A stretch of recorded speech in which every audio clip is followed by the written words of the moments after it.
Good morning, everyone. This is Nathan Lindorf with The Rational Independent. This morning we're covering an article in The Guardian titled How Dominion Voting Systems Filing Proves Fox Noise.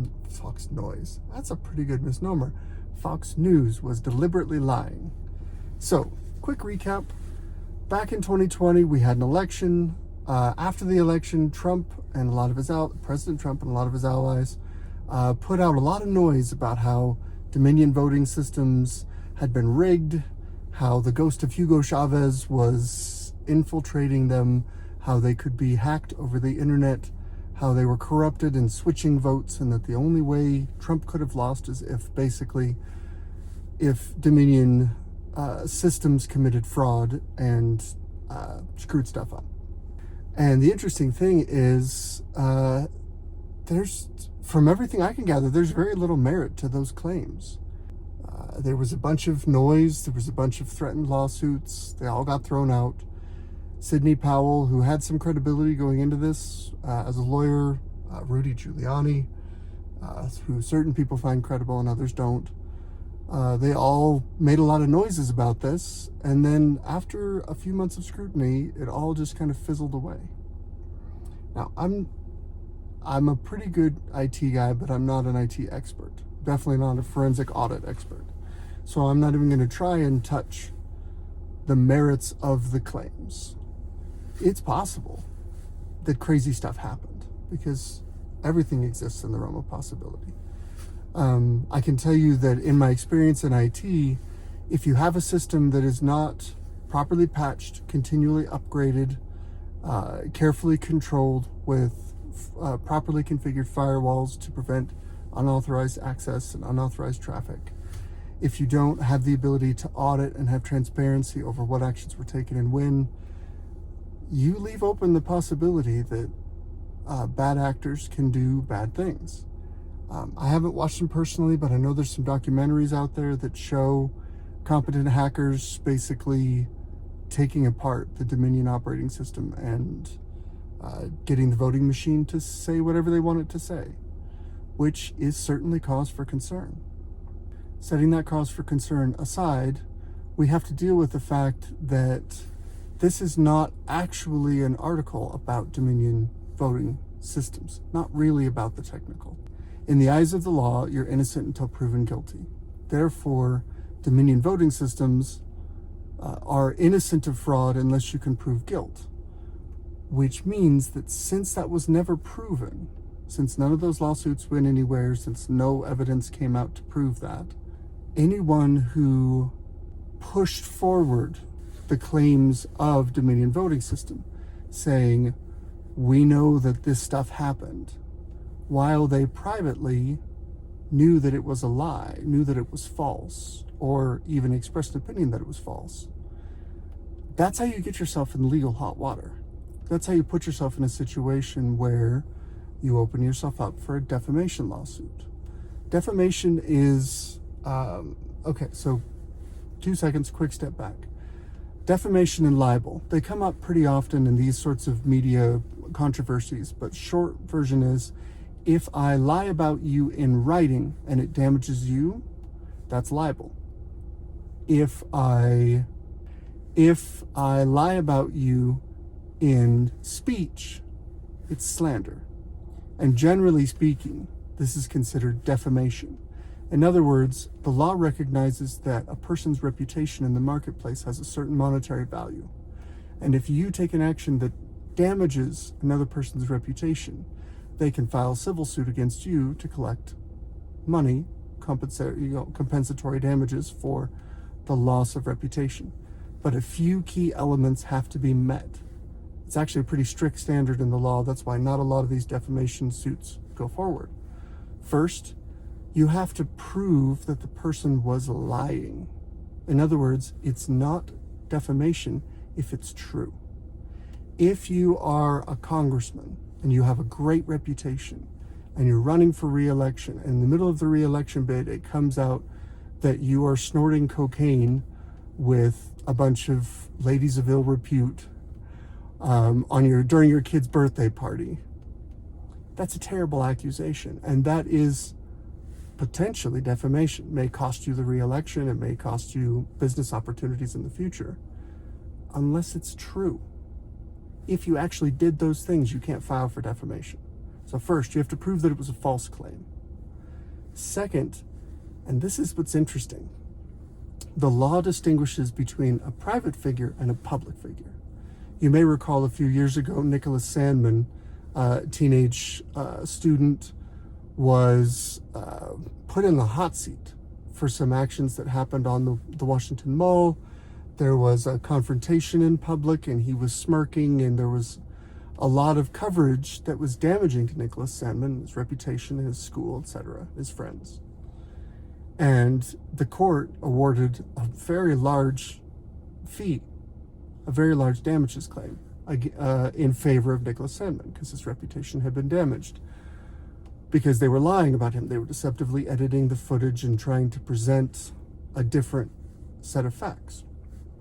But most importantly, Nicholas Sandmann had a much easier time proving defamation because he was a private citizen at the time. He had made no effort to put himself in the public eye. He had made no effort to open himself up to the mainstream media's conversation. Donald Trump is a public figure. So I can say stuff about Donald Trump and it won't be defamation because he's basically put himself in the ring saying, hey, I'm here, I'm mixing it up, I'm talking to people, they're talking about me, that's what I want, I'm a public figure. So the standard is higher for a public figure than it is for a private figure. I can say stuff about Donald Trump, and if I said the exact same stuff about someone's mother, who's not a public figure, I get myself in trouble. That's the standard on the private person side. On the public figure side, if someone is a public figure, you have to prove, when you're trying to win a defamation claim, you have to prove that that person had malice. In other words, they were intentionally trying to harm you. They were intentionally lying. They knew it was a lie, and they want to harm you because they don't like you. There's an element of motive that has to be proved. And this is where most defamation claims fail, because you can't just assert it, you have to prove it. And that level of malice is a challenge to prove in a court of law. Now we get to this article, we got the background, so we can dig into The Guardian. So this is clearly written from an anti-Fox News bent. No surprise, it's The Guardian. When I look at this, when I think about this sort of stuff, I'm not pro Fox News. I have major problems with that particular organization, along with other. There's not a lot of media organizations that I like. But Fox News in particular has a history of unsavory behavior. I say in particular because that's who we're discussing today. But most of the mainstream media companies have a history of not great behavior. Again, going back to what we were talking about the other day with Congress, I would love it if the media was a high trust, high character institution. In reality, the stars of that era, the stars of that world, get a lot of slack cut their way. They do a lot of stuff that is reprehensible. I think, we're going to go with that word, reprehensible. So the short version is,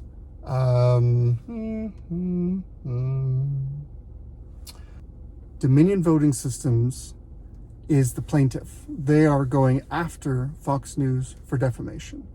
They just filed a motion for summary judgment. A motion for summary judgment is an interesting little legal thing that basically says, hey, if this succeeds, this is effectively a trial on paper. We get to skip the trial, we get to go straight to a verdict, and once that verdict is resolved, then it can be appealed, whatever we can do with that, but it skips the trial phase. It's only really applicable when everyone agrees on the facts. And one party is able to say, listen, here's the facts that we all agree on. Given these facts, since we all agree on them, we're not disputing the fact pattern. Under the law, here's our argument that says you should go ahead and just let us win right now. And defenses can file a motion for summary judgments to get rid of frivolous lawsuits. Plaintiffs can file it if they want to skip the cost of the trial. And basically, Dominion has filed a motion for summary judgment requesting $1.6 billion in damages for defamation. If it succeeds, then that's a strong precedent in favor of constraining the speech of publishers. Honestly, not necessarily a bad thing. Real quick aside, I just have to say, I don't think the 2020 election was on the up and up. I think there's some serious weirdness. I lived in Maricopa County at the time. I have some emotions and thoughts and my own personal perspective on this. But separate and aside from that, I don't think you need to go to the place of the ghost of Hugo Chavez and Venezuelan communism is corrupting our voting systems in order to prove malfeasance within the 2020 voting question. That's a conversation most thoroughly for another time. Anyway, they go through and they point out blah, blah, blah, blah, blah. The short version is that in this defamation claim, in this motion for summary judgment, Dominion Voting is putting forward a bunch of evidence that they got in discovery from Fox News, where Fox News hosts, anchors, executives, key decision makers of the company are saying privately, we know this is a lie, but we're going to push it anyway because it's going to make us money and gather us ratings, and it's what our audience wants. So the Dominion Voting is making the argument saying, if they did this deliberately, where they knew it was a lie and they went ahead with it anyway because they wanted to profit, then they've destroyed the reputation of a private company for profit. And that shows malice.